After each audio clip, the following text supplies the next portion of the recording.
لم یلد اس کا کوئی بیٹا، ولم یولد اس کا کوئی باپ، جو بیٹوں سے بھی پاک ہیں یعنی فروع سے، باپ سے بھی پاک ہیں، اصول سے بھی پاک ہیں، نہ اس سے پہلے کوئی ہے نہ اس کے بعد میں کوئی ہے۔ اس دنیا میں کوئی بڑے سے بڑا خاندان بھی آ جائے لیکن نہیں کہہ سکتا کہ میں باپ سے پاک ہوں، میں اولاد سے پاک ہوں۔ اگر حقیقت میں دیکھا جائے تو 24 گھنٹے وہ محتاج ہو جائے گا، ہوگا نہیں ہوگا؟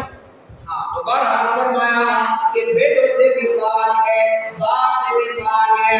وَلَمْ يَكُنْ لَهُ كُفُوًا أَحَدٌ۔ دنیا میں ہم کہتے ہیں یہ نون کا وزیر اعظم ہے، یہ فلانے کی پارٹی کا ہے، فلانے پارٹی کا ہے، پھر سوشل میڈیا میں ووٹنگ کروا کے کہتے ہیں کہ بتاؤ کون سا وزیر اعظم اچھا ہے یا نہیں؟ کوئی کہتا ہے وہ اچھا ہے، نہیں اس کا مقابلہ وہ کرتا ہے، کون بڑا باڈی بلڈر ہے، چیز سے وہ آلہ ہے، اس سے وہ آلہ ہے۔ لیکن اللہ کریم نے کہا لوگو وَلَمْ يَكُنْ لَهُ كُفُوًا أَحَدٌ، کائنات میں اس اللہ کا کوئی قد مقابل۔